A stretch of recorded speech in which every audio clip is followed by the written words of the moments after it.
건강경 이번 시간에는 장엄 정토분 하겠습니다. 여기에는 122쪽이죠. 그래서 제목은 정토장엄이라고 이렇게 붙였습니다. 장엄 정토분이나 정토장엄이나 똑같은데 여기 정토장엄에 법문이 한 단 나오기 때문에 그 부분을 여기 제목으로 붙였습니다. 자, 불고수보리 의운하오 열애석제 연등불소 법의 유소덕부와 여기 이제 불야입니다. 세존이시여 이렇게 해서 불야를 가운데다가 갈로에다 넣었습니다. 열애는 제 연등불소 법 실무소득입니다. 그까지가 이제 한 단어로 본문이 끝납니다. 부처님이 수보리에게 그대는 불법에 대한 안목을 어떻게 갖추고 있느냐. 열애가 그래서 열애는 이체 재불 열애 서가 열애 전부 다 삼세 열애가 똑같거든요. 그렇기 때문에 불교에서는 열애라고 하는 것을 특정 인물로 두지 않고 일체 재불 열애의 입장에서 두고 있어요. 그렇기 때문에 여기서는 서가 열애의 입장을 과거 인연 법문의 입장에서 제시는 하고 있어요. 뒤에도 서가 열애가 이제 연등 부처님의 처소에서 구도행, 유동으로서 구도행을 하고 또 연등 부처님의 처소에서 수기를 받는 이야기가 건강경에 뒤에 나오거든요. 그래서 이제 연등 부처님이 등장하죠. 여기도 먼저 보겠습니다. 자, 열애가 과거 연등 부처님의 처소에서 수행을 하고 법의 유소득부와 이게 여기서 법이 무엇이냐면은 불도를 깨달아 체득해서 얻은 법이 있는가 이런 뜻이죠. 여기서 법은 안욕따라 삼약 삼보리법이라든가 불법이라든가 여러 가지 법인데 그래서 이제 건강경에 이 법이라고 하는 말 대성경전에서 법이라고 하는 말이 무엇을 구체적으로 제시하고 있는가 이런 점이 이제 그 경전 공부의 큰 주안점이에요. 이 내용을 조금 더 원문을 보고 오겠습니다. 자, 연등 부처님의 처소에서 과거의 서가 열애가 아직까지 부처의 지혜를 부족하기 전에 보살로서 유동이라고 하는 구도자로서 수행을 하고 있을 때에 연등 부처님으로부터 그때는 미래에 서가모니 불이라고 하는 수기를 받게 되는데 그때 어떤 법을 깨달아 체득했기 때문에 그런 수기를 받게 된 것이냐 이런 질문이에요. 이 때문에 이어서 법은 무엇이냐 하면은 안욕따라 삼약 삼보리법이죠. 자, 여기서 안욕따라 사앞에서도 우리는 아십니다. 열애가 안욕따라 삼약 삼보리법을 깨달아 체득한 것이 있는가? 앞에 공부했죠. 이제 열애 소설이 뭐냐. 열애는 깨달아 체득해서 설법한 것이 있느냐. 앞에서 7분에서 언급했었죠. 그죠? 열애가 안욕따라 삼약 삼보리법을 깨달아 체득했기 때문에 열애가 되었느냐 하는 질문인가. 여기도 마찬가지로 연등 부처님의 처소에서 서가 열애가 아직 유동으로서 수행자로서 수행했을 때에 그 안욕따라 삼약 삼보리법을 깨달아 체득한 것이 있는가? 이걸 이제 수보리에게 질문을 하죠. 이게 수보리는 열애가 연등 부처님의 처소에서 수행을 해서 미래의 서가모니 부처가 될 것이라고 수기를 받았지만은 의법 실무소득이요. 이게 안욕따라 삼약 삼보리법에 있어서 깨달아 체득한 것은 없다. 무소득이다. 그럼 여기서 법이 무엇이냐 하는 게 나오죠. 자, 이게 경전에서 설하고 있는 법이라고 하는 것은 건강경에 시법은 평등이란 말 나오죠, 그죠? 항상 여기 법이라는 글자가 나오는데, 안욕따라 삼약삼보리법이라고 하는 말도 나오지만은, 여기서는 안욕따라 삼약삼보리법이라고 하는 것은 진여 일심이 깨달아 체득하는 방편법문이죠. 예, 그렇지만은, 여기서 법은 무엇이냐면, 이 법은 평등하여 보이고 하니까, 진여 일심을 법이라고 해요. 이 때문에 대선 기술에서는 법은 무엇이냐 하면은 중생심이요. 의는 무엇이냐? 의라고 해요. 법에 응하고 지혜가 작용한 뜻에 이어가라. 열애는 제법여의라고 그랬죠. 그럼 의는 무엇이냐? 진여일심이 지혜로 작용하는 거니까 지혜 작용에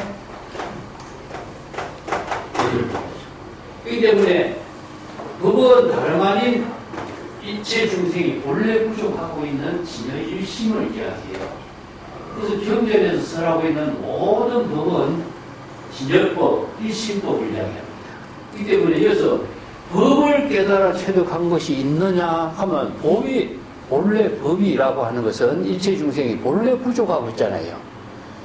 그래서 그 진여법, 자성, 청정, 심법이라든가 또 열애장 아니면 불성 여러 가지 이런 말로 쓰고 있죠.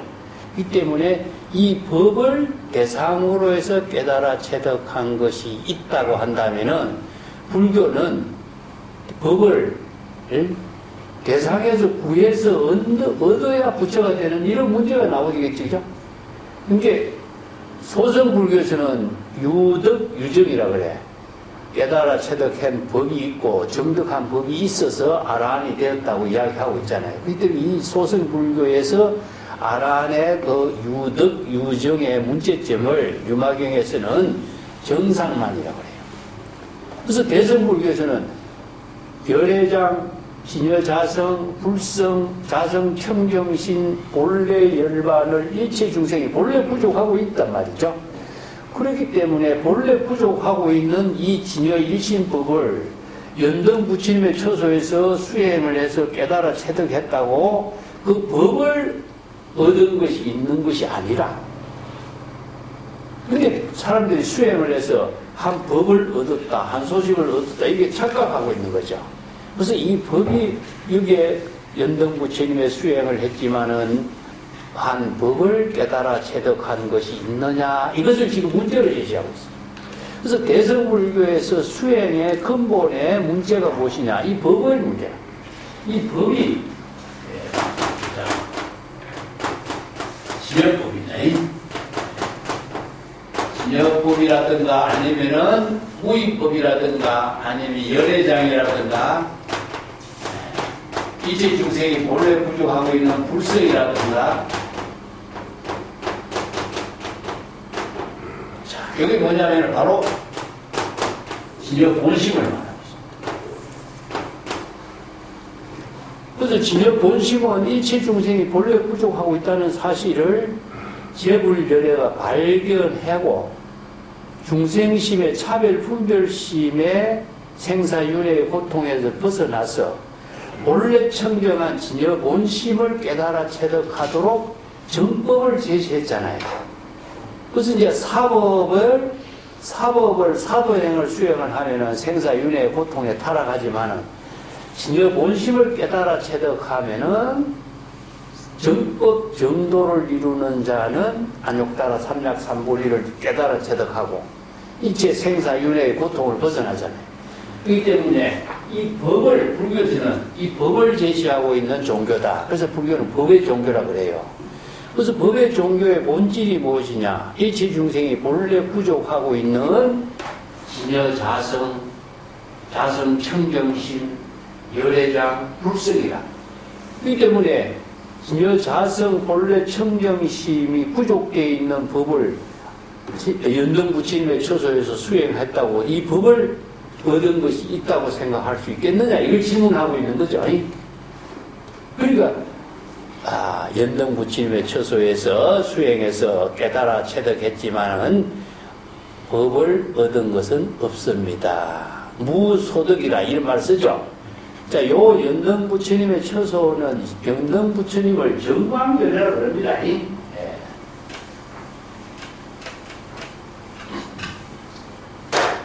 그 연등불이 등장하는데 연등불을 정광열애라고 해요. 뭐를 하면은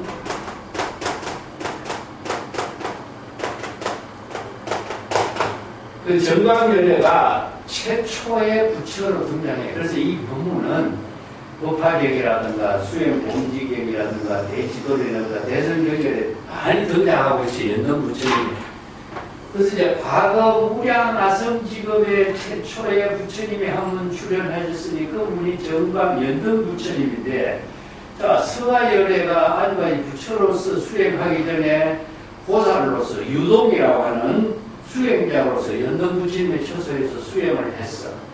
그래서 이제 수행을 잘해서 한 경지를 이루어서 연등부처님부터 수기를 받아. 자, 여기 이야기입니다. 실무소득이와 안욕따라 삼약삼보리 똑같은 부분이 나옵니다. 얘들이 최상의 안욕따라 삼약삼보리라고 하는 최상의 깨달음을 체득한 고정된 실제로 존재하는 세상의 안욕따라 삼약삼보리라고 하는 것을 깨달아 체득한 것은 없다. 왜냐하면요, 안욕따라 삼약삼보리라든가 뭐 불법이라든가 이런 모든 방편 법문이에요. 이게 불교의 모든 가르침은 자 방편 법문을 설해서 세상의 깨달음을 이루도록 한 건데, 세상의 깨달음을 이루는 것은 보시죠. 궁극적으로 본래 불성 기열의장 진여자성을 깨달아 체득하는 것이죠. 이것을 어떻게 깨달아 체득하느냐 하면은 중생심의 번뇌 망념을 비우고 본래 천명한 진여 본성을 회복하는 깨달음이죠. 예를 들어서 초발심으로 정각을 이룰 때에 진여 본심이 회복되잖아요. 이때 우리 안욕따라 삼약삼보 이걸 무상정등 정각이라고 해서 진여 본성은 일체의 차별 분별을 초월해서, 그래서 아까 이 부분 평등하여 무의고하라 이 말씀 평등법이기 때문에 무상정등 정각이라고 해요.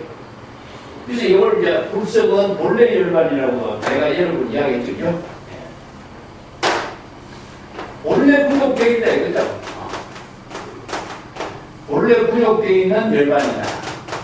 그래서 열반의 경지를 깨달아 체득해서 열반의 경지를 얻는 것이 아니라 불성에 본래 부족되어 있는 본래 열반이기 때문에 중생심의 번뇌 망념을 비우면은 본래 자성 청정한 본래 열반을 회복하는 것이 바로 불도를 깨달아 체득하는 것이고 본래 열반의 경지를 이루는 것이죠. 그렇기 때문에 본래 부족되어 있는 불성 열애장을 연등부처님이 수기를 받았다든가 세상의 깨달음을 이뤘다고 해서 그것을 대상에서 다른 데서 얻어 구한 것은 아니다 이겁니다. 그렇기 때문에 연등부처님의 처소에서 세상의 깨달음을 이루었는데 그것은 본래 열반을 깨달아 체득한 경지를 이룬 상태를 말하지, 그 깨달음을 다른 어떤 대상에서 목적에서 마음 밖에서 구해 얻었던 아니면 연등부처님의 가르침으로부터 받았다든가 하는 것도 연등부처님으로 전해받았다든가 이것도 아니다 이거죠. 자, 그렇기 때문에 연등부처님이 세상의 깨달음을 이루었다라고 하는 사실을 인정을 해줘. 그래서 나에게 열에 이렇게 수기를 내려. 그들은 내세의 미래에 부처가 될 것이다. 반드시 부처가 될 것이고 그 부처로서 서가모니라고 하는 부처의 명호로서 부처가 될 것이라고 수기를 내려주시게 된 것이다. 이겁니다. 자, 수기를 내리신 법문이 법화경에 보면 많이 나오죠. 그 500제자라든가 1500대중이 전부 다 아라한이었지만 다음에 보살도의 수행을 하고 해서 모두 다 미래에는 부처가 될 것이다. 그래서 500제자 수기품이 있죠. 그래서 모든 대성불교 보살 수행자는 반드시 미래의 부처가 돼. 작품이야. 반드시 부처가 될 것이다 라고 하고 수기를 내려주는 법문이 보살은 반드시 발심 수행하면은 부처가 되게 돼 있어. 근데 아라한이라든가 성문은 부처가 되지 못해. 왜 그러냐? 부처가 될 수 있는 열애장 불성이 원시불교, 부파불교 시대에는 없어. 그래서 여기 보살은 일체 중생이 본래 불성이 부족되어 있는 진여일신법에 의거해서 보살도를 실천하기 때문에 부처가 되는 거예요. 그래서 수기를 해주죠. 그래서 복하기 위해서 이제 성문정각 아라한들이 마음을 바꾸어서 보살도로 원력을 세워서 보살 수행자가 되어서 수기를 하는 이 법문이 이제 대성불교의 보살 수행자입니다. 근데 세상의 깨달음을 이룬 이 법문을 마음 밖에서 얻은 것이 아니라 원래 부족되어 있는 열반의 경지를 회복했기 때문에 부처가 된 것이지. 자, 그렇다면 연등 부처님이 수기를 준 의미는 무엇이냐 이거죠. 수기를 주는 의미는 뭐죠? 정법의 안목을 부족한 입장을 수기를 준 거죠. 그렇기 때문에 법화계에서 불지견자 일체 중생이 불지견을 부족하도록 쓸법을 하는 겁니다. 자, 제법 실상법, 진여법, 본래 열반의 법문을, 대성의 법문을 방편법문으로 쓸법한 의미는 깨달아 체득하도록 스스로 불지견을 부족해서 스스로 부처의 지혜를 이루고 스스로 본래 열반을 깨달아 체득할 수 있는 능력과 안목을 갖추도록 수기를 주는 거예요. 그런 능력을 수기를 주는 것이지 도를 이루었다. 어떻게 그 사람에게 법을 전해주겠어? 그래서 중국선에서는 전등이라고 하는 법을 전하는데도 전등이라는 등불을 전하죠. 이것을 법을 전한다. 전법이라고 하죠. 전법이라고 했어요. 전법의 내비를 보시 어떤 법을 전해준 것을 착각하는데 전법의 안목을 부족한 진여일심의 지혜로 전법의 안목을 부족한 사람에게 법을 전해준다. 이런 의미를 두고 있어요. 그냥 그대 스스로 불지견과 전법 안장을 부족했기 때문에 그대 스스로 부처의 지혜를 통해서 자기 본분사의 재물의 지혜, 자기의 공덕행을 실행할 수 있는 능력을 갖추었다는 거죠. 그렇기 때문에 서가모니가 부처로서 출현할 수 있는 능력을 스스로 부족했기 때문에 수기를 준 거예요. 수기를 준다라고 하는 것 자체는 법을 전해주는 것처럼 하는 것이 아니라 정법의 안목을 부족했고 열의 실지실이견, 불지견을 부족한 안목을 인정해 주는 거죠. 남이 어떻게 부처가 되겠도록 하게 해주겠어요. 그리고 부처가 되는 것을 어떻게 마음 밖에서 부처가 되는 법을 얻을 수가 있겠어요. 여기 대성불교에서 항상 법은 진여일신법입니다. 진여일신법으로 열애장, 일체 중생이 본래 열애장을 부족하고 있다는 그 사실에 의거해서 열애의 지혜를 자기가 부처의 지혜로 쓸 수 있는 능력을 갖추는 거죠. 그죠? 그렇기 때문에 안욕따라 삼납삼보리 법을 깨달아 체득했다 하는 것은 궁극적으로 마음 밖에서 세상의 깨달음을 얻은 것이 아니라 본래 중생심의 번뇌 망령을 비우고 진여일심의 지혜를 부족함으로 해서 불지견이 부족된 능력을 갖추게 된 거예요. 이건 지우고 여기 무소득이란 말이 나오죠. 그죠?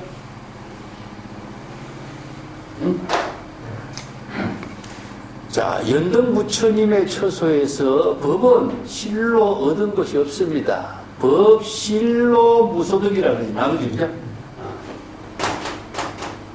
법은 실로 무소득이다. 앞에서도 공부했지만 이게 건강경 공부의 가장 중심이 되는 거기 때문에 법을 얻은 것은 없다 이런 뜻이죠. 그죠? 그래서 법을 얻은 것이 왜 없느냐? 법은 원래 부족되어 있기 때문에 법을 연등부침에 처소해서 아무리 수기를 주고 깨달음을 얻었다고 할지라도 법을 마음 밖에서 나 밖에서 얻은 것이 아니거든요. 그렇기 때문에 법은 무소득이라.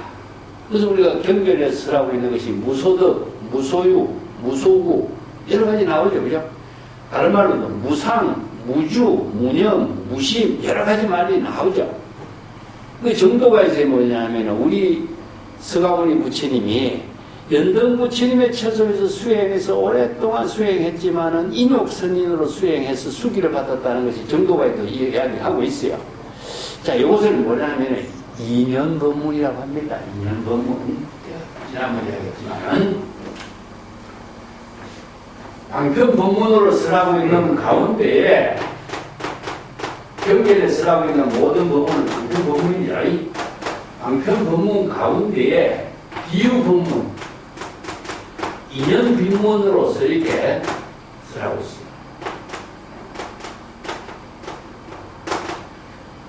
비유법문은 무엇이냐 하면은 이제 우리가 건강기계에도 겐지스강의 모래알처럼 많은 실보를 모시하는 것이 이게 뭐 비유법문이죠.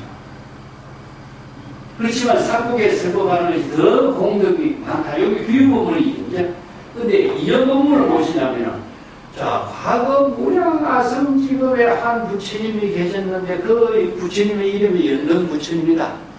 그 연등부처님의 처소에서 열애가 수행을 해서 그 수기를 받았고 서가모니 부처님으로 출연하게 될 것이라고 수기를 받았다. 이런 이야기 나오죠. 자, 이것을 우리가 인연변문이라 해요. 인연변문. 이것을 잘못 이해하면요. 자, 서가모니 부처님이 출연하기 전에 서가모니는 과거 수시 오랜 세월에 수많은 몸을 바꾸어서 보살로 수행하고 수행해서 금생에 서가모니로 출연해서 부처가 되었다. 이렇게 이해할 수 있겠죠. 이렇게 이해하는 사람이 많아요. 그렇게 된다면은 불교는 뭡니까? 열애장 사상이 아니라 이게 영혼이 되어버려요. 영혼이 끄덕끄덕 출연해가지고 몸을 바꿔서 수행을 해서 금생에 이제 비로소 부처가 되었다. 이렇게 이해할 거 아니에요. 이건 이렇게 이야기하면 안 됩니다. 이건 이연 법문으로서는 이게 차타카라고 하는데 과거 전생 이야기처럼 이야기했는데 이건 인연 법문이라는 건 뭐냐? 불교는 시간, 공간을 초월해서 삼세 열애가 일적일체 다적이 일미진용 함시방 이거는 공간적인 초월의 세계고 일념적시 무량겁은 시간적인 초월이에요. 그렇기 때문에 시간과 공간이 일념 가운데 이루어지고 있는 그 사실은 시공을 초월한 경지를 말해요. 그래서 과거, 현재, 미래가 아무리 많은 오랜 세월이 있더라도 인연 법문 가운데서는 시간이 거기에서는 없어요. 그렇기 때문에 과거 아성집, 일념 즉시 무량겁이잖아. 무량 아성직업이라고 할 때도 일념 가운데 불의의 세계를 이루고 있는 거예요. 그렇기 때문에 일념 가운데 무량 아성직업의 수없이 많은 인연들이 있는 것으로 비유법문, 인연법문을 쓰려는 거예요. 이걸 잘못 이해한다면 영혼이 그렇게 되어가지고 있는 것처럼 한다면 시간과 공간 속에서 존재하는 어떤 세계가 되어버려요. 시공이 초월된 세계에서 이루어지고 있는 법문을 쓰라는 것이에요. 이 때문에 한편 법문으로 쓰라고 있는 것은 이체의 중생심의 망념을 다 비우고 진여 일심을 깨달아 체득했을 때의 안욕 따라 손락삼불이다. 그래서 여기서 무소득은 무엇이냐? 중생심의 번뇌 망념이 다 비워지는 경우죠. 무소득으로서 이득이요. 건강기에 이 말을 써요. 무소득이 이득은 뭡니까? 불공입니다. 자, 이 불공의 논리라고 한다면 공은 무엇이냐? 중생심의 번뇌 망념을 다 비우고 진여 일심의 지혜가 비겁하게 이루어진 경기를 말하죠. 그죠? 그래서 중생심의 근대 망념을 비우는 것은 바로 불지경과 정법의 안목을 구족해서 발심 수행할 수 있는 능력을 갖추게 됐을 때 비워지는 거예요. 그러면 바로 아정따라 삼약삼보리의 깨달음을 체득할 수 있게 되겠죠. 법화경이 이제 화엄경에서 초발심으로 정각을 이루는 발심 수행입니다. 그래서 화엄경에서는요, 안욕따라 삼약삼보리 법을 다른 말로 한다면은 초발심으로 즉 정강을 이룬다 이렇게 표현해요. 그래서 안욕따라 삼약삼보리 내가 바로 진여본심이니까, 진여본심은 중생심의 망념을 비우고 진여본심을 깨달아 체득하는 경지다. 지난번에 이야기 된 정도가에서 불가득 중에 치마득이란 말을 썼죠. 응? 다시 한번 봅시다.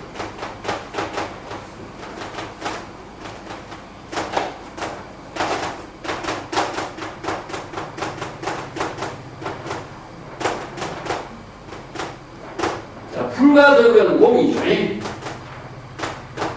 치마득, 여하게 바로 불고 진여의심의 지혜가 그대로죠.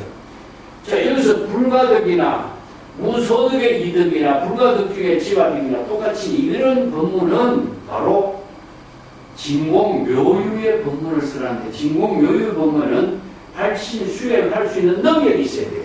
발심 수행할 불지경이 부족되지 않고서는 발심 수행이 안 되죠. 그래서 중생심을 비우고 진여 본심을 깨달아 체득하는 경지를 이룰 때에 바로 일체 중생심의 차별 분별심을 비우고 본래 청정한 진여 본심을 회복할 수 있는 능력을 갖추게 되는 것이 바로 무소득의 경지에서 진여 본심을 깨달아 체득하는 경지다. 그래서 오늘 유마경에서 이렇게 표현해요. 유마경에서 무소득으로 이득인 것이요. 무소득의 경지가 되었을 때 안욕따라 삼약삼보리를 깨달아 체득하는 것. 이 덕은 무엇이냐? 바로 원래 청정한 진여 본심을 깨달아 체득한 것을 말하지 대상에서 얻어진 것을 말이 않는 거 아닙니다. 이게 바로 소성불교에서 설하는 법문하고 대성불교에서 설하고 하는 법문의 수행체계가 다른 거예요. 소성불교에서는요, 유득유정이라고 해서 정아란이 수행해서 깨달아 체득했다 이런 주장을 하고 있거든요. 그것은 정말 정상만이 돼요. 정상만. 얻은 것이 있다라고 하는 그 생각, 그 사고가 교만심이 되고 정상만이 되기 때문에 그래요. 그래서 지난번에 그 소성불교의 수행의 문제점도 언급을 했지만은 내가 수행한 사람이 도를 실천하지 않으면은 수만 가지의 삿된 경계가 막 거듭 일어난다 그랬죠. 그죠? 이것은 뭐냐면은 교만심 때문에 진정한 본래 열반의 경지에서 도를 이루는 지혜 자비의 공덕행을 본분사로 실행할 수 있는 정법의 안목이 없는 사람은 한 경지를 이루었다고 생각하고 거기 교만심에서 벗어나서 거기에서 자기가 자멸해버려요. 이게 바로 소성불교의 문제점이기도 하고 안목이 없는 사람의 문제점이기도 해.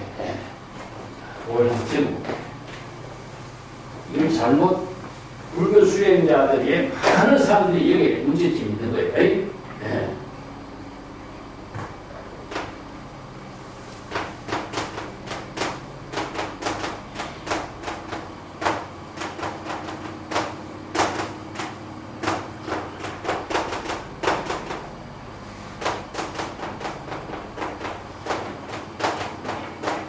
이게 인재가 이법문합니다.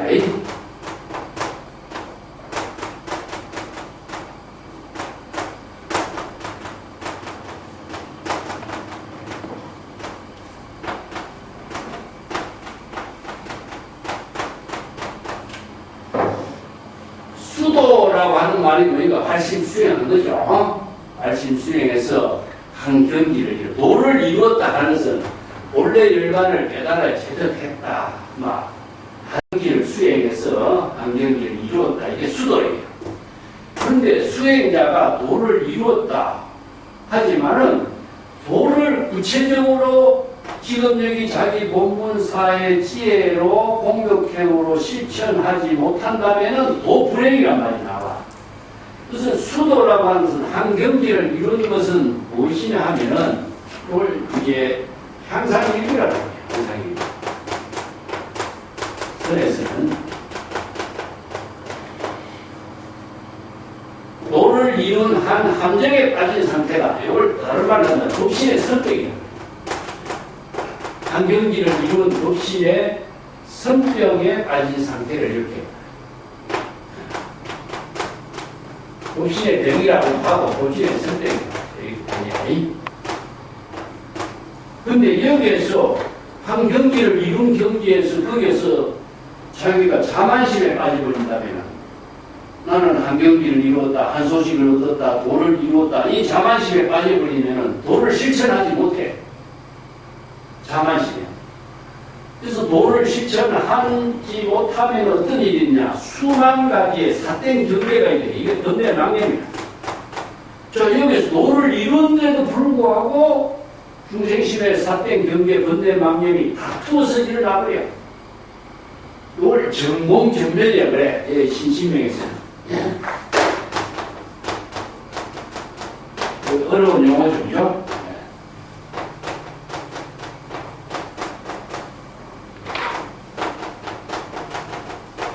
정공은 무엇이냐? 도를 이룬 경지입니다. 한경지, 아공, 법공의 경지를 이루었어. 그런데 아공, 법공의 경지에서 거기에서 지금 여기 진정한 자기 본분사의 지혜로운 삶을 공격형으로 본분사로 일대사의 묘용으로 실천하면은 삿된 경계가 일어나지 않는데 이어서 도를 실천하지 못하고 지금 여기 본분사에서 공격형을 이루지 못하면은 여기에서 번뇌망념이 점점 일어나고 삿된 경계가 막 일어나서 아무리 도를 이뤘지만은 안목이 없는 입장이 또 돼버리는 거예요.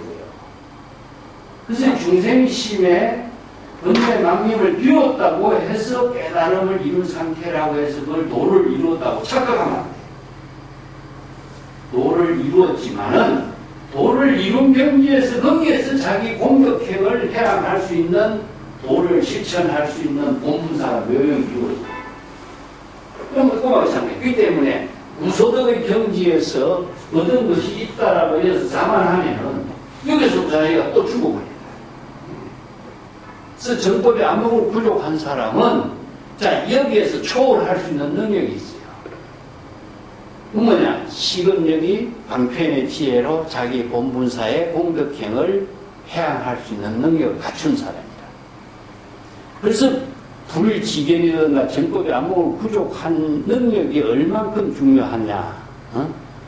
그 지금 여기 자기 본분사로서 방편의 법문을 통해서 공덕행을 해양하고 설법을 하고, 그걸 자기가 지혜와 자비의 공덕행으로 자기 본분사를 해양할 수 있고, 건립할 수 있는 능력을 갖췄다, 이런 뜻이죠. 그런 능력을 갖춘 사람만이 진정한 시절인연의 자기 본분사의 묘용을 펼칠 수가 있다. 이런 표현이죠. 그죠? 예. 그래서 유막이 유명한 법문을 합니다. 자, 무소득으로 이득이요. 무소득의 경지에서 진정한 지어 본성을 본래 열반을 깨달아 체득할 수 있는 것이지 수행을 통해서 한경지를 이루었다라고 한다면은 이것은 소성불교의 정상만보다도 더 못하다. 얻은 것이 없어야 돼. 그래서 무소득은 공입니다. 무소득, 무소유, 무소구, 얻은 것이 있어도 구할 것이 있어도 안 돼. 예. 그 지난번에 우리가 이제 심신명 같은데 시편단 같은데 그랬잖아요. 무심의 경지라고 말하지 마라. 무심의 경지에서 머물러면 안 된다. 또 한 무심의 경지에서 한 격을 넘어설 줄 알아야 된다. 무심 시도가 도를 이룬 상태라고 착각하지 마라. 무심 시도를 그는 도를 이룬 경지이지 도로 지금 자기 본분사에 실천할 수 있는 능력은 아니다. 그래서 도에 대해서 세 가지 이야기를 해. 자, 공자가 제자들을 모아놓고 도에 대해서 이야기하라. 그러니까 무심이 도다. 두 번째는 뭡니까? 총목이 도다. 눈에 부딪히는 것이 다 도다. 그러니까 공자가 뭐라고 하냐. 무심이 도라는 것은 도에 대해서 이제, 아는 것이고, 눈에 부딪히는 것이 다 도다. 도가 일체치에 두루하고 있다는 사실을 아는 안목을 갖춘 것이고, 세 번째 제자는 뭐죠?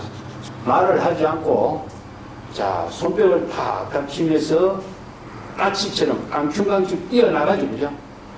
그건 뭐냐? 도를 실행하는 것이죠. 이 때문에 무심히 도라고 하는 것을 아는 것이 도가 아니라 지금 여기 자기 본분사의 공덕행을 진여일심의 지혜로 실행하는 것이 도지. 도를 아는 것이 도가 아니고 도가 일체치에 두루하고 있다는 사실을 아는 안목을 갖춘 것이 도가 아니에요. 도는 공덕행으로 본분사의 묘용을 건립하고 창조하는 그 묘용에 있는 것이지. 그렇기 때문에 여기도 도를 깨달았지만 도를 실천하지 않으면은 그대로 번뇌망념이 사택에 일어나게 된다. 이런 뜻이죠. 이런 점들이 바로 우리가 수행자들이 바른 안목을 갖추고 시절인연에 본분사로 묘용을 어떻게 펼칠 것인가. 이것을 도로 실행할 수 있는 능력을 갖추는 것이 중요하다. 그래서 법이라고 하는 말이 무슨 말인지 모르는데 법이 무소득이고 법이 무엇인지 뭐 여기서 분명하게 정립이 되지 않는데 애매하게 금강경을 공부한들 내용을 모르는 거예요. 내용을. 금강경 독송 아무리 해도 금강경 내용을 모르기 때문에 자기와는 전혀 관계없는 금강경하고 자기하고는 전혀 관계없는 삶이 됩니다. 그러니까 경전을 함께 하면서도 경전의 법문이 자기의 지혜로운 삶의 공덕행으로 해양할 수 있는 힘이 되지 못해. 그래서 법은 바로 진여일심입니다. 진여일심은 일체 중생이 본래 부족하고 있기 때문에 이것을 수행해서 얻는 대상이 아닙니다. 자, 여기서 뭐가 중요하냐? 그 무소득이 이득의 근본의 핵심이 무엇이냐 하면요. 유마계의 유명한 이 법문이 나와. 그래서 금강계의 법문만 가지고 이것을 설명하려면 여러 가지 한계가 있기 때문에 유마계의 법문을 같이 써요. 제병 뒤에 법이야.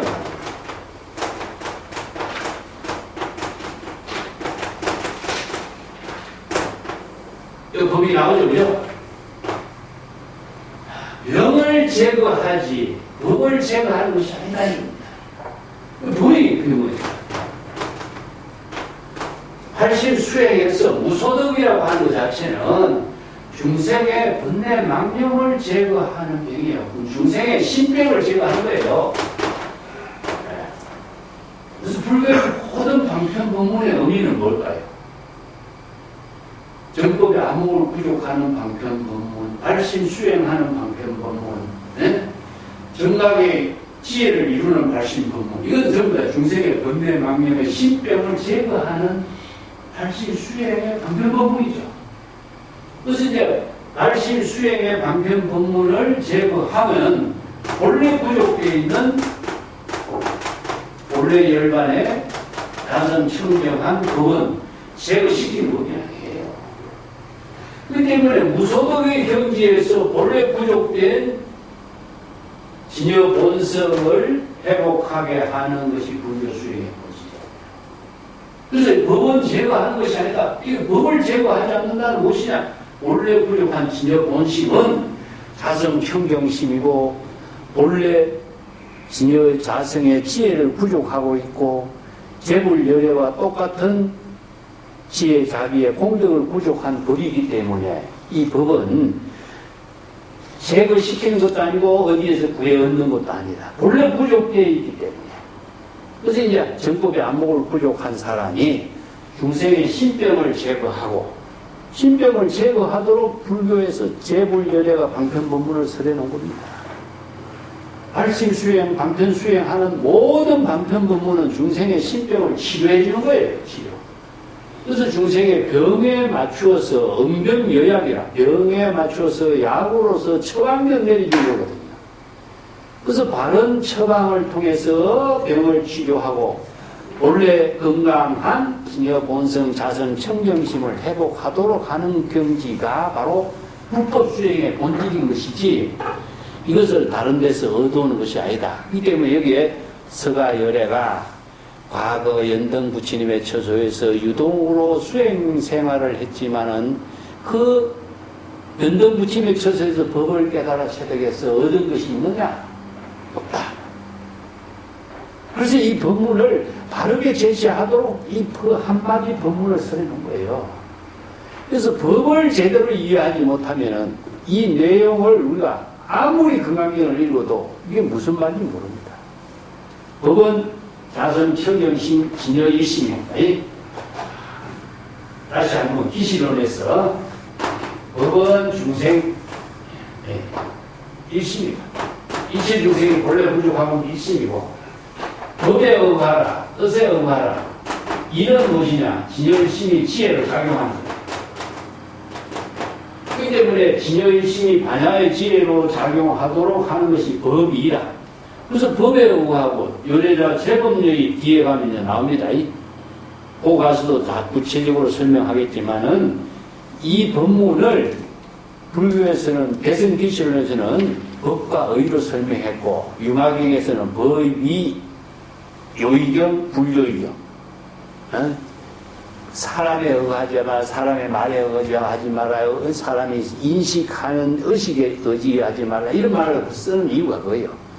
중생심의 언어와 사고는 대상 경계를 분별하기 때문에 차별 분별심으로 생사윤회의 업을 만들기 때문에 중생심의 사고의 언어를 사용하지 말라는 겁니다. 그래서 출세간의 언어로 사용하도록 방편법문을 쓰란 거예요. 그래서 방편법문에 의거하지 않고서는 진여일심의 지혜가 작용하는 반야의 지혜가 이루어지는 법을 재불열애의 지혜와 자비의 공덕행의 언어로 출세간의 지혜로 공덕행을 이루지 못해. 그래서 방편법문에 의거하라고 방편법문을 쓰려는 거죠. 그래서 이제 대성불교의 방편법문은 뭐와 같으냐? 바로 벽을 제거하고 법을 제거하지 않는 이 법문에 의거해서 음병열애가 같습니다. 음병열애. 병에 의거해서 약을, 처방약을 제거해 주는 것, 이게 방편법문이다. 이죠. 이 때문에 약을 사용해야만이 건강하고 열애의 지혜로서 자기 본분사를 사용하시지 병을 사용해서는 어떻게 재불열애의 지혜, 자비의 공덕행을 이룰 수가 있겠느냐 이거죠. 그래서 처방전으로 제시하고 있는 방편법문이기 때문에 그 병이 났으면은 그 약, 그 처방전의 방편 언어를 사용해서 또 의존해서도 안 돼. 왜냐하면 그 언어에 속박돼 버리면 언어에 또 속박된 중생심이 되거든요. 그래서 아무리 중요한 방편법문이라고 해도 한 구절의 언어에 속박되면 당나귀가 묶여있는, 말뚝에 묶여있는 것과 같다고 했잖아요. 그때 방편법문은 시적 인연과 함께 지혜로 이루어지도록 하는 방편법문이지, 방편법문이라든가 금강경의 사국의 법문이 고정된 형태로 그것을 우리가 기억하고 암시하고 있다면은 그 사국의 개성에 전부 다 속박된 중생이 됩니다. 방편의 지혜를 쓸 수 있는 능력은 뭐냐? 안목을 갖춘 불지경과 정법의 안목을 갖춘 사람만이 시절 인연의 방편의 법문으로 방편의 지혜로 중생의 병을 치료하는 약으로서 처방전으로서 자기 본분사의 지혜와 자기의 공덕행을 해야 할 수 있다 이겁니다.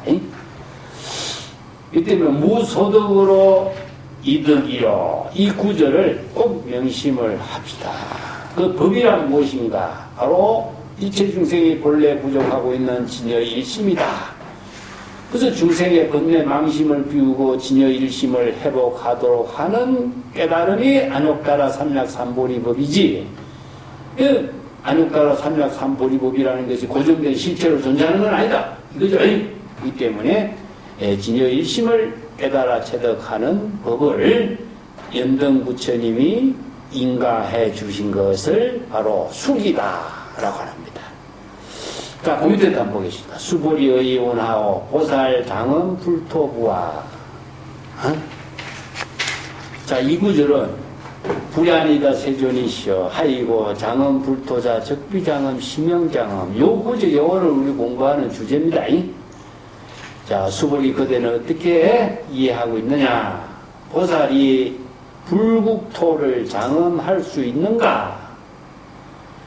이렇게 수보리가 그렇지는 않습니다. 세존이시여. 왜냐하면은 불국토를 장엄한다라고 하는 것은 적비장엄, 곧 장엄이 아닌 것이요. 장엄이라고 방편으로서 설하는 언어일 뿐입니다. 자, 이게 적비의 논리가 나오죠, 그죠? 예. 적비장엄. 적비의 논리로서, 적비는 내가 지난번에도 고기라고 그랬죠, 그죠? 예. 그러면 여기서 보살이 정토를 장엄한다. 자, 여기에 보살이 왜 정토를 장엄하지 못하는가 하느냐. 여기에서 정토의 장엄에 불국토를 장엄한다라고 하는 내용이 무엇인가. 오늘 이 부분을 조금 이제 공부 좀 해야 되겠죠. 제가 뒤에 분당경 주석한 데는 자세하게 다 써놨습니다. 그래서 이제 복습 겸해서 읽어보시면은 다른 경전에 있는 본문 내용하고 연결해서 이해하는 데 도움이 됩니다만은, 제가, 간략하게, 정리해서 좀 설명을 하겠습니다. 여기서 보살이 정토를 장엄한다라고 하는 본문에 우리가 가장 먼저 떠오르는 말이 무엇인가 하면은 관무량수경에 법장 비구가 48가지 원력을 세우죠. 그래서 이제 아미타불의 정토를 건립하는 원력을 세워서 48가지 원력이 성취가 되면은 나는 성불을 하지 않는다. 그래서 48가지 원력을 성취했을 때 법장비구가 아미타 부처가 되고 아미타 불국토를 건립하고, 그래서 우리가 정토 장엄 10종 장엄 하죠, 이제. 극락세계 10종 장엄이라고 장엄전불에 나오잖아. 맨 처음에 나오는 겁니다. 법장석은 수인 장엄이 나와. 법장 비구가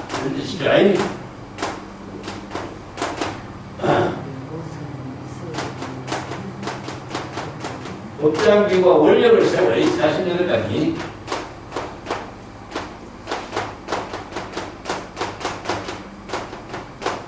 이걸 전체 다 이해하기보다도 한 구절만 써봅시다. 48가지 원력을 세우는데 법장 비구가, 그래서 아미타불이 되고 아미타 극락 정토를 건립하는 원력을 세워. 그래서 이제 극락 정토를 장엄한 이야기라고 해요. 수인이라는 것은 원력을 세우는 발심 수행에 의해서 이런 뜻입니다. 이 인이라고 하는 것은 인지법행이다. 인지라고 하는 것은 진여의 신의 지혜로 수행해서 원력을 다 성취해서 장엄하는, 정토를 장엄하는 걸 말이에요. 이 때문에 48가지 원력이 성취된 그 이야기를 관무량수경에서 쭉 설명하고 있죠. 자, 여기서는 그 근황경에서 관무량수경을 토대로 해서 이 법문이 설해지는가는 우리가 입체적으로 정립을 하기는 어렵습니다만은 연관해서는 우리가 같이 이해할 수 있어요. 여기서 보살은 누굽니까? 여기서 법장 비구 말고도 모든 대성 보살이 발심 수행해서 정토를 장엄한다, 불국토를 장엄한다 하는 말은 대성불교 전 보살의 법문에서 다 나와. 자, 여기에서 이 내용을 이해하기 전에 저걸 또 치우고 조금 구체적으로 불교 사상을 토대로 해서 공부해봅니다. 법성신하고 법성토를 우리가 이해해야 돼요.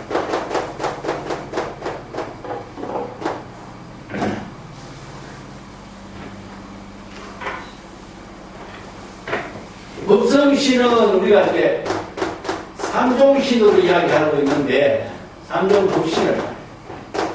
삼종법신이 무엇이죠?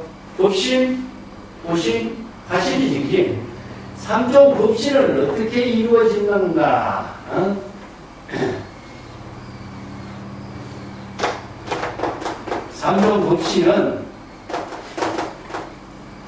삼종법신이 지혜로 작용하는 뜻에 의해서 이루어집니다. 우리 유마경 이제 인재를 공부할 때 벌써 이거 몇 번 했어요. 네. 법성토는 무엇이냐 하면은 여기서 이야기할 때 물토라든가 정토라든가 이 정토 이것을 법성토, 법성신이라고 해. 법성이라는 것은 진여자성이죠. 그 때문에 진여자성의 몸은 법신, 보신, 화신 이런 뜻입니다.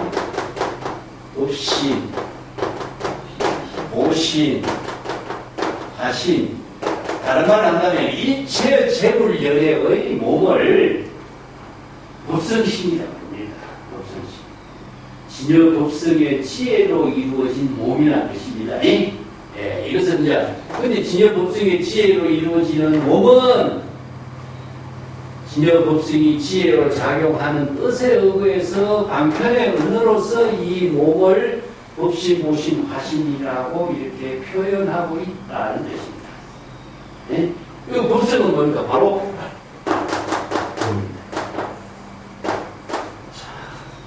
이게 불교의 모든 방편 법문들이요, 이 법을 중심으로 해서 모든 법신, 보신, 화신, 재불열애의 몸, 천백억, 화신, 수없이 많은 여기에 영등 부처님, 정광열애 수없이 많은 부처의 명칭이 등장하지만은 모두 다 같습니다. 삼세열애가 일체 동일, 똑같아요. 시간, 공간을 초월하고 일체의 모든 명칭도 전부 다 법성신으로 이루어져 있어요. 자, 요것을 종합해서 이해하지 않고서 우리가 불국토를 장엄이라든가 이런 말로서 이야기한다면은 가지 몇 마디 말을 가지고 거기에 말에 우리가 전부 다 혼란이 일어날 수가 있어요. 그래서 제가 이걸 정리하는 겁니다. 그 법성토는 무엇이냐? 토는 무엇이죠? 불국토, 정토죠. 그렇기 때문에 법성신하고 법성토는 법성신이 지혜로 작용하는 공간이라고 합니다. 우리가 몸이 이 지금 여기라고 하는 공간 속에서 우리가 지금 시절 인연과 함께 우리들이 삶이 건립되고 있잖아요. 아니, 저가지라 재불열애도 사바세계라고 하는 이 중생의 세계에서 재불열애의 지혜, 자비의 공덕행으로서 본분사가 이루어지는 몸이 되는 거예요. 똑같은 그런 형태로 이 방편의 언어로 설해진 겁니다. 근데 이 법성토는 어떻게 이루어지냐? 예, 토그 체론이다. 이 법성토는 무엇을 근거로 해서 이루냐? 기업 본체에 의해서 논리적으로 설하고 있는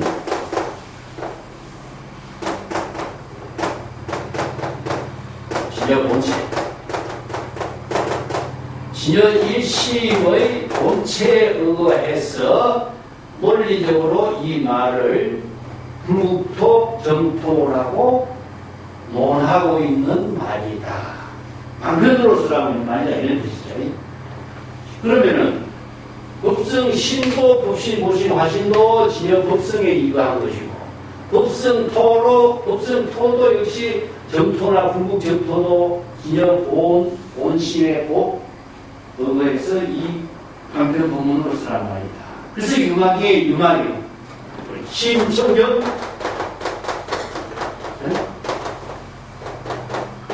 국토 청정 이 법문이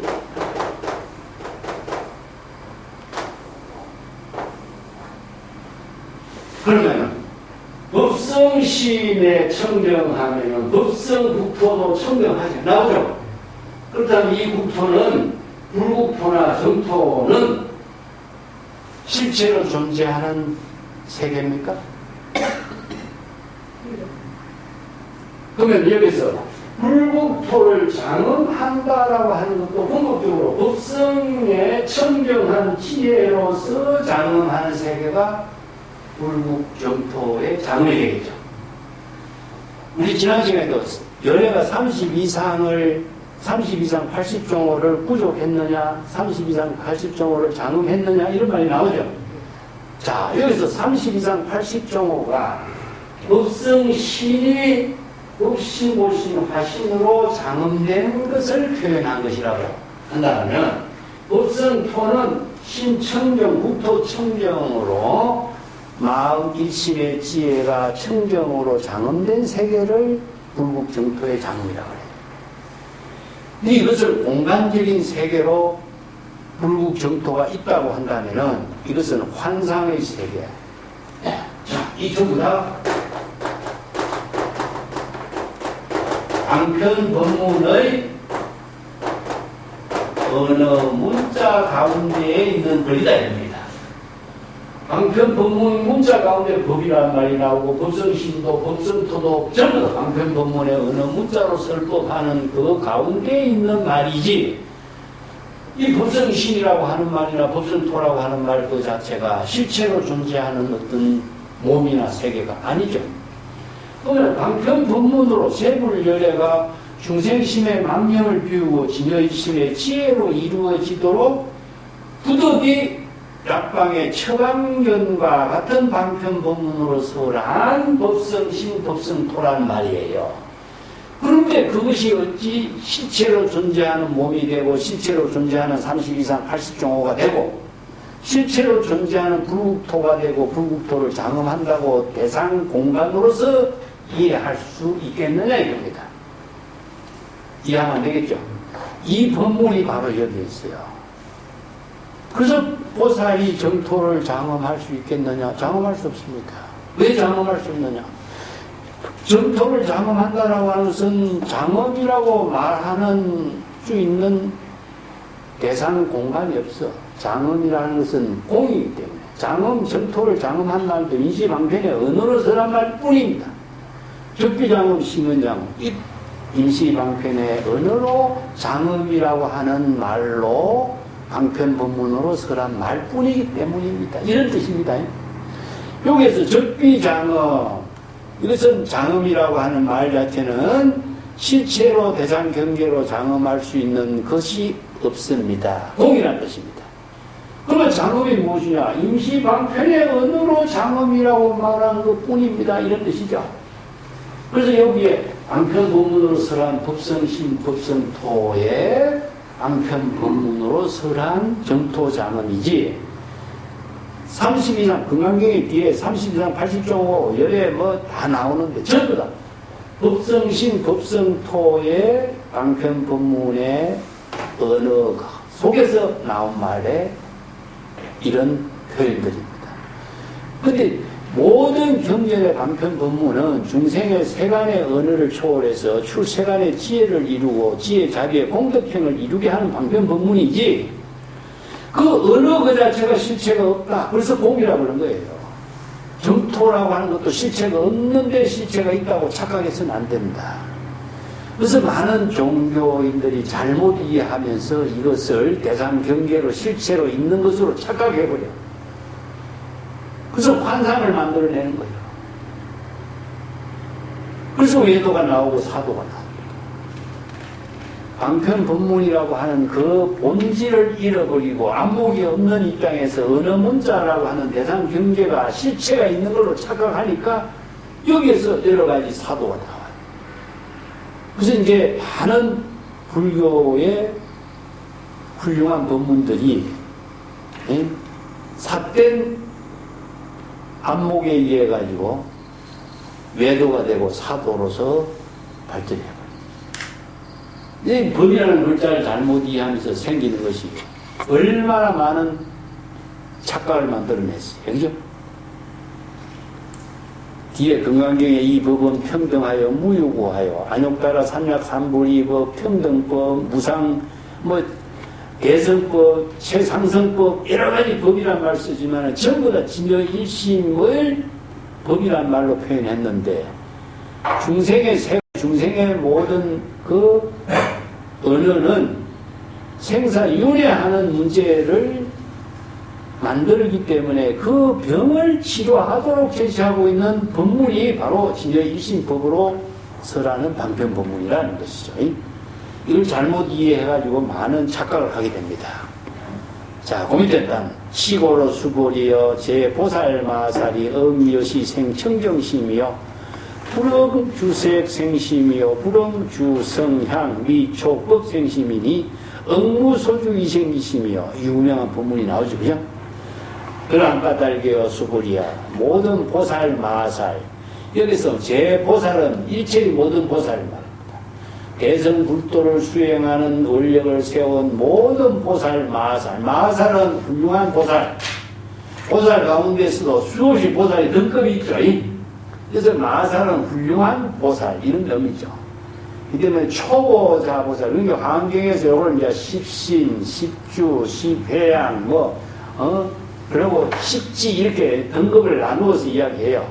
그래서 사면 십성으로 나누는데 사면의 보살은 초보자 보살이고 십성의 보살은 마살이라. 그래서 마살 보살은 무엇이냐 보리살타는 불태전의 경계를 이룬다.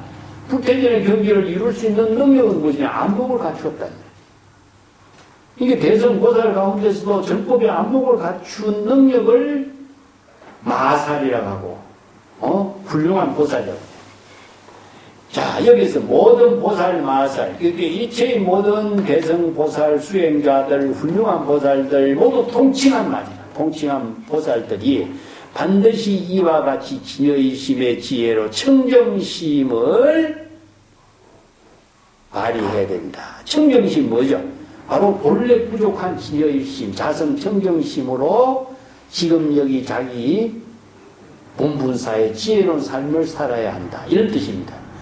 여기서 엄여식 하는 것은 반드시 이와 같이 자성 청정심으로 지금 여기 자기 본분사의 지혜로운 삶을 살아야 한다. 그리고 반드시 불응은 무엇이냐? 반드시 이렇게 해서는 안 된다. 엄여식은 반드시 이렇게 해야 된다.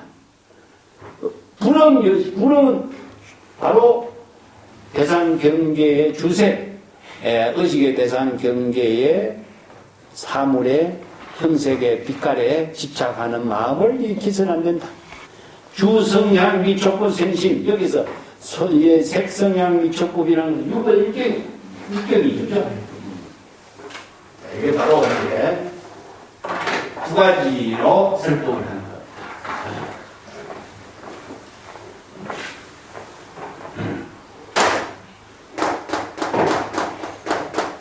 거예요. 엄여시는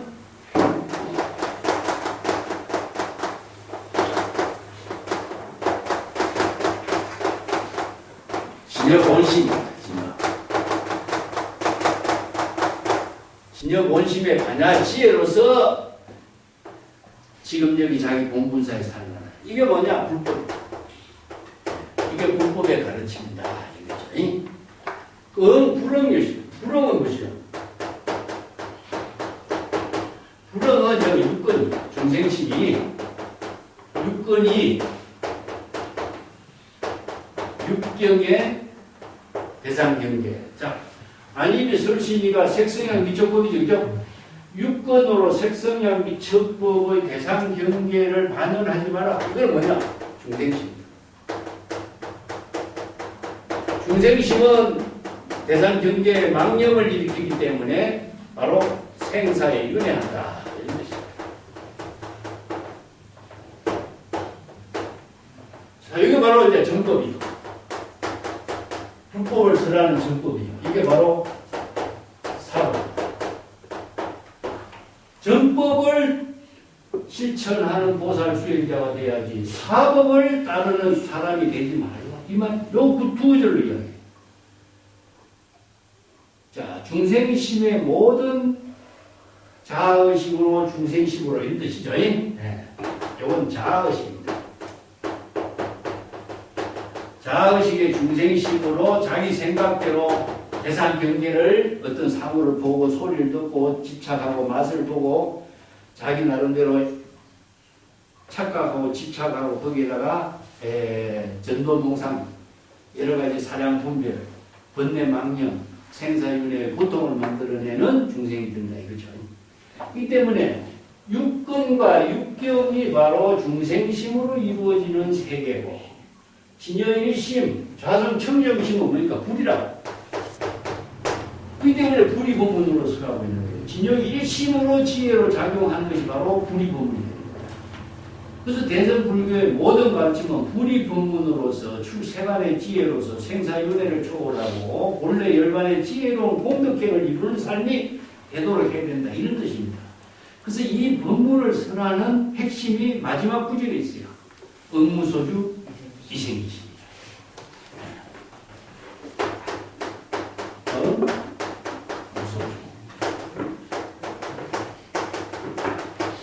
이생이십.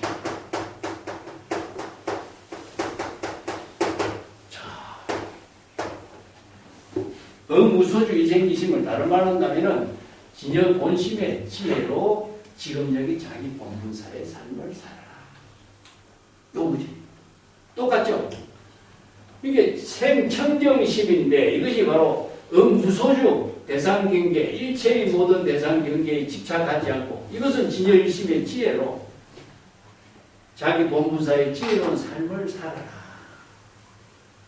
요 말이죠. 자, 이 구절이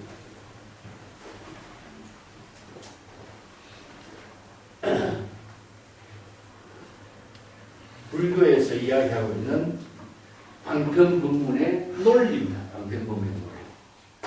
무소주, 무소무,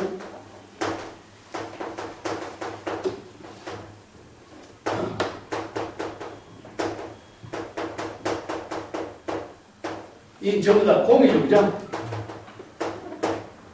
공. 이생이심은 진여본심의 지혜. 지혜로 자기 본분사를 산다. 본분사를 건립한다 이런 말 쓰죠. 이걸 다른 말로는 지금 여기 자기 일. 이 때문에 중생심의 번뇌 망령을 비우고 불공, 진여본심의 지혜로 지금 여기 자기 본분사의 삶을 살아라. 이체 현성은 무의법으로 차별한다. 그 다음에 무법 가설이요. 그래서 모든 불교의 방편 법문은 중생심으로서 중생심의 의식으로 작용하는 언어를 사용하지 말라는 뜻입니다. 중생심으로 사용되는 언어는 전부 다 대상 경계를 분별하고 집착하고 착각하고 번뇌 망념 생사 윤회가 되기 때문에 그런 언어를 사용하지 말도록 하는 말이 불교의 방편 법문이 무소주, 무소덕, 무소유 이런 무의법 이런 말씀입니다. 그래서 이런 방편의 법문은 중생의 신병을 치료하는 약이다 이거야. 방편 법문이 신병을 치료하는 약으로 설하고 있는데 이 약의 법문이 무엇이냐? 공의 논리로 설해져 있다. 진공 묘유의 논리로 설해져 있다. 불이 법문으로 설해져 있다. 무의법으로 설해져 있다. 아니면 진여법으로, 진여일심법으로 설해져 있다. 이걸 진여법이라고 합니다. 그렇기 때문에 불교의 모든 가르침을 이것을 법이라고 하는 말로서 사용을 하는데 법의 구체적인 내용은 진공묘유, 불이법, 무의법, 진여법, 제법, 실상법 이런 언어를 대변하고 있어요. 자, 이것을 전체적으로 불법이라고 합니다. 부처의 지혜를 이루는 법인데 이 법은 전부 다 방편법문이다. 일시적인 방편법문이다. 일시적으로 설한 신병을 치료하는 처방전의 약으로 설하는 일시적인 방편법문이지 이것도 고정된 실체로서의 법이 아니다. 고정된 실체로서 법이 있다고 한다면 불교는 교조주의가 되고요. 이 말에 따르고 이 말에 의존하고 이 말에 순종해야 된다는 교조주의가 되고요. 그게 내 말에 의존하지 마라. 나는 49년 동안 한 글자도 설하지 않았다. 이것은 자신의 입장이 교조주의적인 입장이 아니라 중생의 신병에 부득이의 강평법문으로 이렇게 설법했을 뿐이다. 어느 그 자체는 하나와 같고 실체와 같고 꿈과 같고 이설과 같기 때문에 의존할 대상이 아니다. 뗏목을 건너면은 뗏목을 버리라. 뜻을 체득하면은 어느도 잊어버리라. 이게 바로 불교다. 이 때문에 응무소주 이생기심이라고 하는 이 한마디가 금강경에서도 대변적으로 하는 것이 유명한 것이 육조해능의 깨달음 이야기가 나오죠. 왜 중국 선불교가 금강경에 응무소주 이생기심이라는 이 한마디를 가지고 선불교의 실천적인 입장에서 강조를 했느냐? 이 법의 논리를 지식합니다. 이 법의 논리 체계를 이 한마디의 본문을 통해서 제시한 것이기 때문에 이것을 바르게 이해하지 못하고 이 한마디를 뭐 교조주의인 것처럼 이해하면 안 됩니다. 그 유명한 육조해명의 나무꾼으로서 나무를 바르고 가다가 어떤 스님이 이 금강경 한 구절 외우는 소리를 듣고 기가 번쩍 뜨있다. 그래서 노무를 그냥 이별하고 오조 홍인대사를 찾아서 구보 예언을 때 이게 바로 불석신명이라 몸과 마음, 노모, 일체의 대상 경계를 모두 다 떨쳐버리고 구도의 입지를 밝힌 하나의 선불교의 수행자의 모델을 만드는 겁니다. 그래서 홍인대사로부터 뭡니까? 금강경의 법문을 듣고 은하대오했다. 그래서 금강경이 중심이죠. 그러니까 금강경의 중심의 내용이 무엇이냐 이게 구체적으로 없죠. 금강경 전체가 그것을 대변해주고 있는 겁니다. 그래서 금강경 법문이 중국 선불교의 소위 경전으로서 주목을 받을 수 있는 것은 금강경의 하택신해가 금강경을 중심으로 해서 북종선의 능가경을 능가하는 능가경은 유식사상의 정신이 많아요. 물론 여대장 사상, 유식사상을 통합한 의미는 있지만은 유식사상의 기운이 많기 때문에 이것보다는 금강경의 반야사상을 중심으로 해서 선의 새로운 실천운동을 펼쳐요. 그래서 금강경을 중심으로 해서 반야의 지혜를 가지고 설법하는 선불교를 종합한 겁니다. 중국 선이 경전에 의거하지 않는다면 이런 위대한 중국의 조사선의 정신을 제시할 수가 없어요. 그 임재의 법문도 모든 것이 전부 다 대성불교의 사상을 진수를 모아서 설법해놨잖아요. 이걸 모르고 우리가 불법을 공부한다는 것은 정말 무지하고 목매한 일입니다. 그래서 한마디로 말해서 이 법이라는 글자를 한마디 제대로 이해하지 못하고 불법 공부를 어떻게 한다고 하겠어요. 참선 수행자가 법을 모르는데 무엇을 참선을 어떻게 하겠다는 거냐 이거죠. 법을 참고 법을 깨닫는 공부를 했는데 법을 뭐 어떻게 된 것이 모르는데 법을 어떻게 깨닫겠어요. 그렇기 때문에 이런 한마디 법문이 정말 사유를 깊게 하고 불교의 전 사상 체계를 바르게 공부하는 수행자가 되어야 안목을 갖춘 수행자가 되어야 정법의 사유를 할 수 있어요. 응무소주 이생기심. 자, 요 한 구절이 여러 가지 반야의 지혜를 이루는 부분으로 대표적인 것이 몇 마디가 있습니다. 한번 같이 이해하도록 적어볼게. 유마경에서 무주의 근본에서 일체법을 건립한다. 똑같은 부분입니다.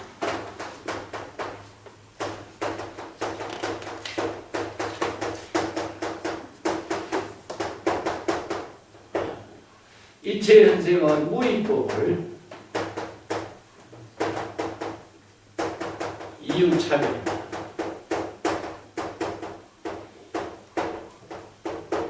건강경에 뒤에 가면은 무법 가설이 나옵니다. 무법 가설이. 이걸 다른 말로 한다면은 무심시도다. 선에서는 이렇게 합니다. 아니면 평상심이 도다. 좀 더 같은 말인데 이거는 공이고 이건 불공의 논리입니다. 그래서 공불공의 논리로 해서 진여일심의 지혜. 이건 생청결심은 바로 진여일심의 지혜. 진여일심의 반야지혜로 이런 뜻입니다. 반야라고 하는 줄이고 불교에서는 지혜를 말했어요. 지혜라는 것은 생활입니다. 생활이기 때문에 지금 여기 자기 본분사의 지혜로운 삶을 건립하는 힘이 지혜로 생활하는 겁니다. 그렇기 때문에 공덕이 이루어지는 거죠. 그러니까 진여일심의 지혜로 생활했을 때 중생심의 번뇌, 망념, 생사, 윤회를 초월할 수 있는 공덕행이 이루어져. 그렇기 때문에 우리가 지혜라고 하는 말 자체가 생활이 지금 여기 자기 본분사의 삶을 이루는 생활이라는 말하고 같이 이해해야지. 지혜라는 말을 하니까 지혜가 뭐지? 지식하고 지혜 이렇게 혼란을 일으키죠. 지식은 뭡니까 하니까 대상으로 이해하는 겁니다. 대상으로. 자기 머리 생각으로 눈으로 대상 경계로서 지식으로서 알고 있는 것을 대상으로 이해하는 것이 지식이죠. 지혜라고 하는 것은 대상이 없어요. 생활 그 자체로서 이루어져. 먹는 일, 이거 바로 지혜로운 생활입니다. 어디 가는 일, 이거 행동하고 몸과 마음이 하나, 불이일체로 이루어지는 것이 바로 생활입니다. 그렇기 때문에 이 법문이 전부 다 지혜로운 법문입니다. 공불공, 우주의 근본에서 이체법을 건립한다. 지금 여기 자기 본분사의 지혜로운 삶을 창조한다는 뜻입니다. 우익법으로, 진여일심으로, 이체 방편 지혜로서 지금 여기 자기 본분사를 산다. 차별, 차별이라는 것은 본분사의 삶을 건립한다는 뜻입니다. 무법 가서, 무법도 공이라는 뜻이죠. 진여일심의 지혜로서 설법한다. 자아의식으로 설법하는 게 아니라 자아의식을 다 비우고 진여일심의 청정한 지혜로서 설법하는 것을 바로 설법의 의미라고 두고 있습니다. 자, 무심의 경지에서 지혜로운 삶을 이루는 것이 바로 무심시도다. 이런 전부 다 공불공의 논리라고 진공묘유라든가 불이법문으로 이루어지고 있는 논리체계가 불교는 법수의 논리라고 해요. 법수. 바로 진여일심법에 의거해서 논리체계로 수학 공식과 같은 논리체계가 이루어졌다. 그래서 이것을 내가 다르게 표현한다면 음악의 악보다 이렇게 표현합니다.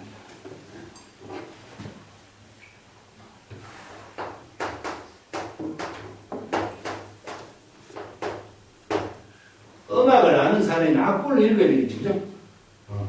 가사도 알아야 돼요. 그래서 노래 부를 줄 알아야 돼요. 그래서 우리가 지난번에 시편단에서 현중곡이란 말이 나오지 않았죠? 현중곡. 현중곡이라고 하는 것은 현중곡을 아는 그 사람이 이게 현중에서 진여일심의 지혜로 이루어지는 노래를 현중곡이다.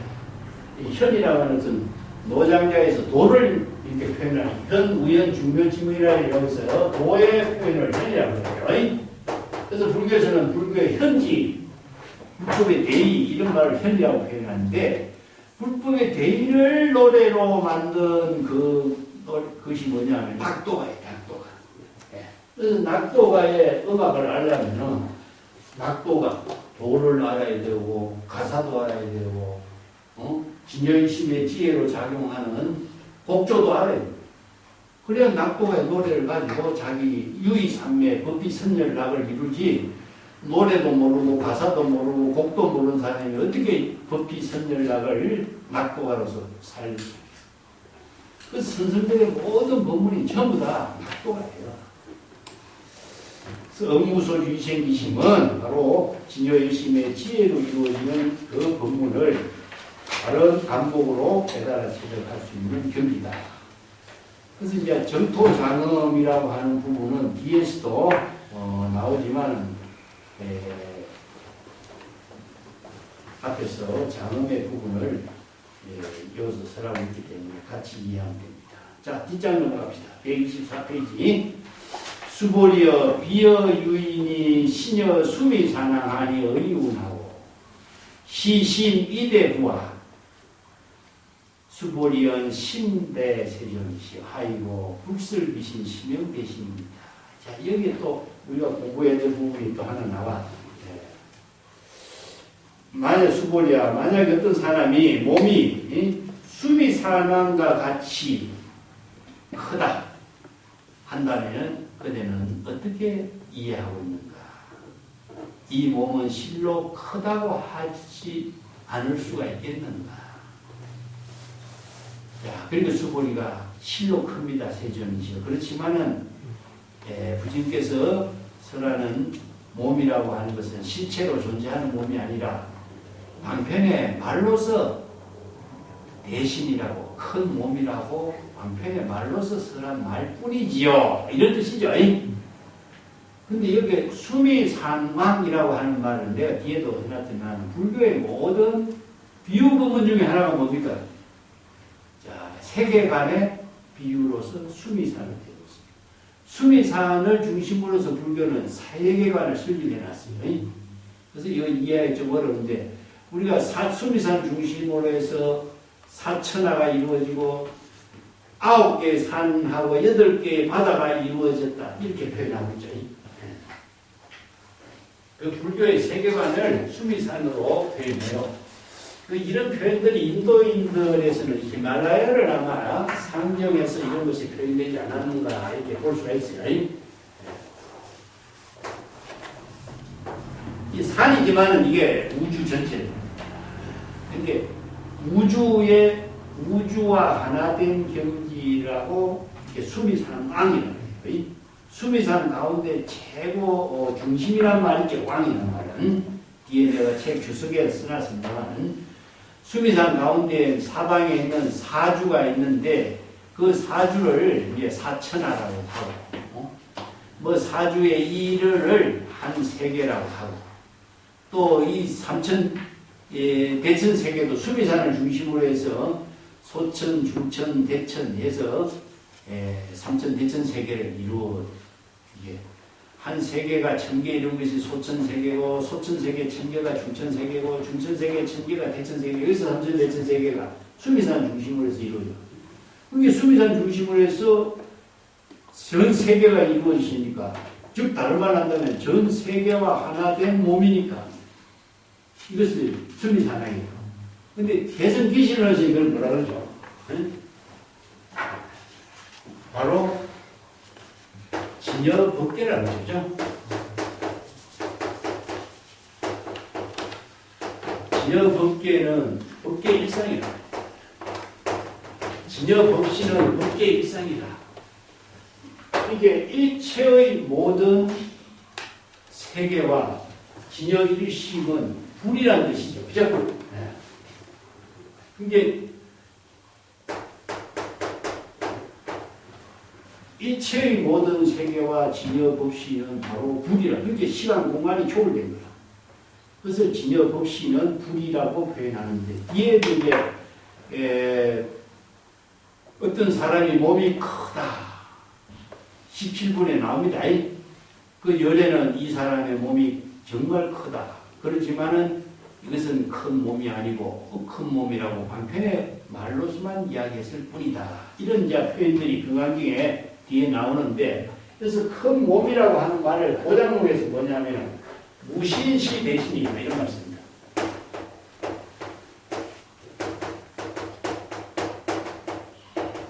무신시 대신이요. 무신고 대신이다.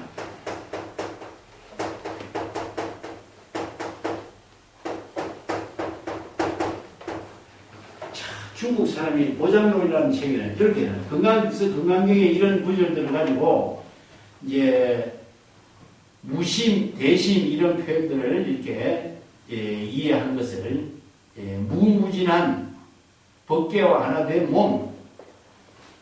그러니까 화엄경에 불신충만 법계 이런 말 쓰죠. 불신이 법계에 가득 충만되어 있다.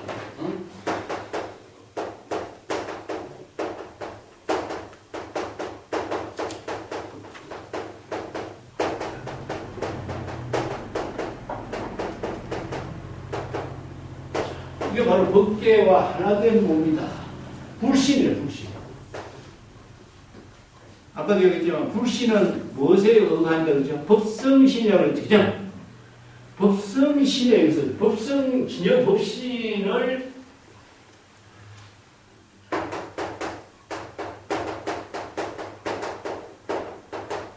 법성신이 바로 불성이죠. 이게 진여가 바로 법신이니까. 이게 진여는 법계의 일상이요. 법신은 법계에 가득 충만되어 있다. 법계의 일상이나 진여 법신 똑같은 말이죠. 그래서 이제 기실론에서는 법신이 일체 중 법계에 두루 꽉 차 있다. 그렇기 때문에 일체 중생전에 항상 두루 나타나고 있다. 그런 표현들이 이제 한경에서 이렇게 개성으로 해놨고, 법화경에서는 거신 대신 통이라는 거신이라는 말을 써요. 큰 몸을 갖고 거신이라는 말을 써요. 법화경에서 이런 표현을 써요. 거신, 큰 몸. 그래서 이런 말을 법신, 보신, 거신, 불신 이런 말이 전부 다 법성신을 표현한 여러 가지 이 방편 법문입니다. 여기 이제 수미산왕같이 재불열의 몸이 크다라고 한다면 이 몸이 크다고 할 수 있지 않겠느냐. 그런데 그대는 어떻게 생각하느냐. 부처가 설하는 이 몸이라고 하는 것은 실체로 존재하는 몸이 아니라 방편 법문으로 설하는 몸일 뿐입니다. 방편의 언어로 설한 몸이란 뜻이죠. 실체로 존재하는 몸이 어디 있느냐. 전부 다 법성신에 대한 방편 법문으로 설하는 언어의 몸일 뿐이다. 이런 뜻이죠.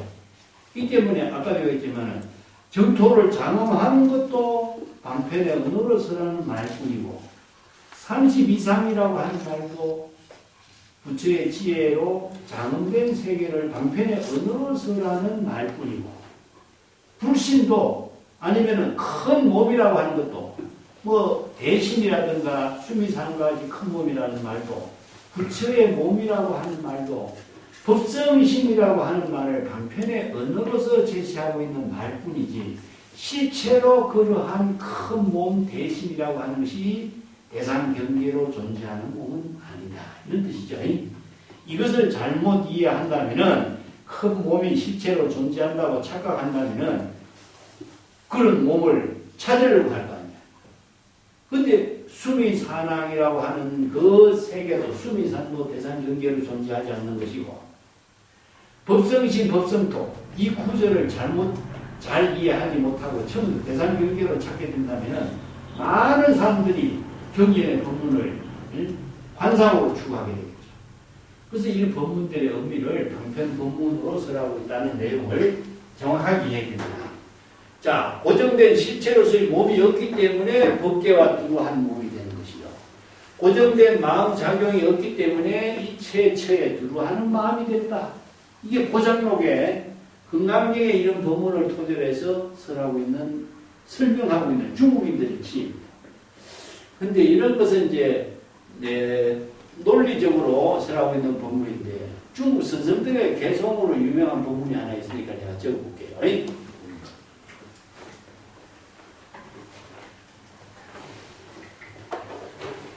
이걸 대신이라는 말을 중국 사람들은요 전신이라든가 통신이라든가 혼신이라든가 이런 언어를 사용해요.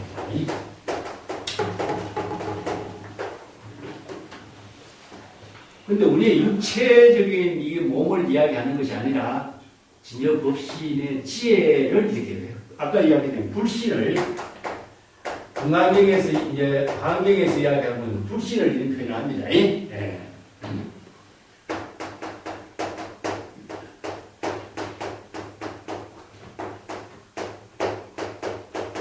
백척간두의 부동이는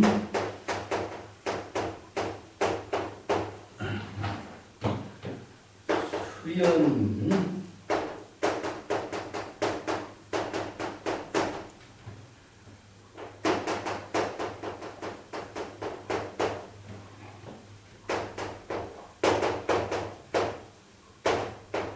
이진이요.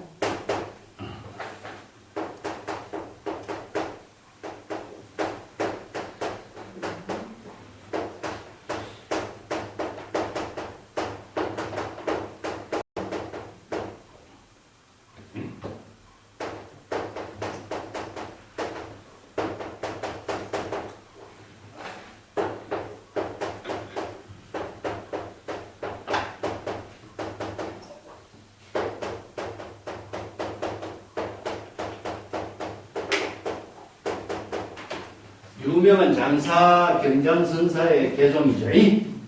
우리가 선생들이 잘 쓰고 있는 개성이죠. 백척간두 같으면은 고봉정상 같아. 세상의 깨달음의 세계. 그리고 고봉정상이라고 해요. 산꼭대기죠. 그죠? 오르기 힘든 곳에 최고의 깨달음의 높은 경지에 오른 것을 백척간두라든가 고봉정상이라든가 이런 말 씁니다. 독자 대운복이라고 백장선사는 홀로 대운복에 앉았다. 세상의 깨달음의 경지에 이른 상태를 독자 대운복으로 했어요.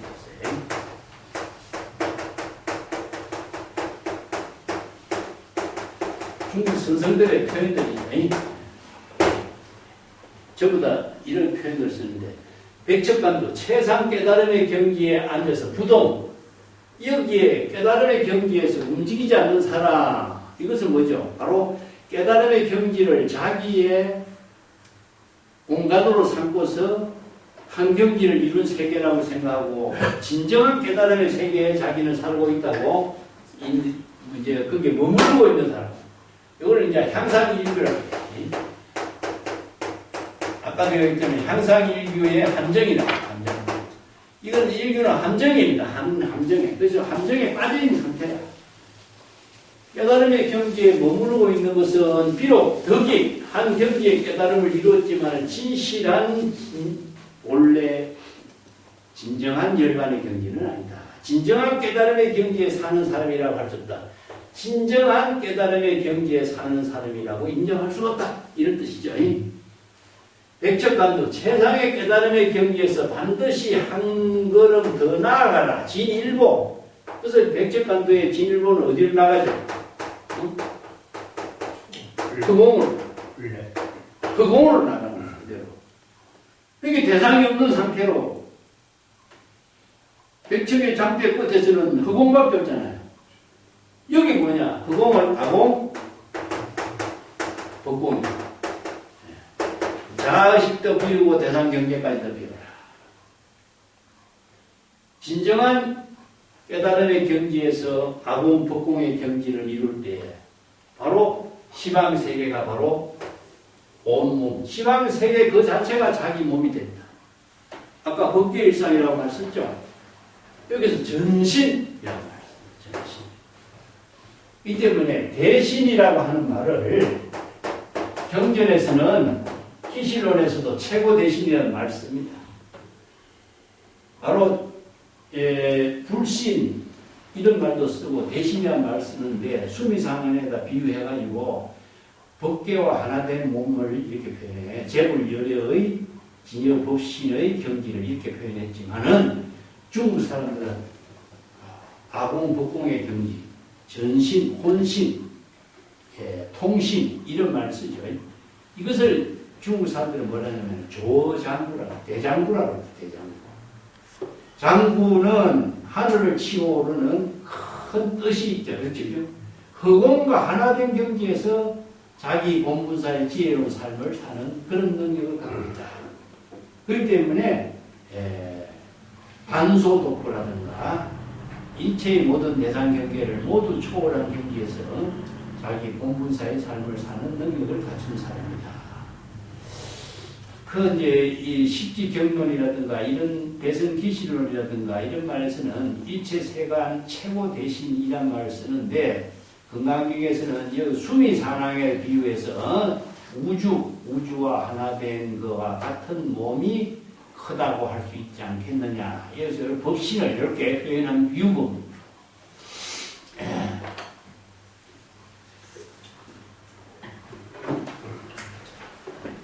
내가 거기에 대해서 주는 여러 가지로 좀 옛날에 쓰는 해설이 있으니까 참고하시면 됩니다. 131페이지 보면은 수미산항에 대해서 수미산에 대한 설명도 좀 했고 대신이라는 것은 우주 법계와 하나 된 말을 대신하고 있는데 대성기시론에서는 법계 일상이라고 하고 환경 노산아픔에서는 진여법신은 법계에 충만하고 일체 중생들 앞에 몸을 두루두루 놔둔다. 이런 이제 경전의 본문들을 토대로 하고 있는 거죠. 그런 것은 이제 근거 자료에 의한 것이니까 참고를 해서 읽어보시면 되겠습니다. 오늘 여기까지 할까요? 간단히 다시 시작하려니까 조금 길어질 것 같고 다음 시간에 합시다. 예.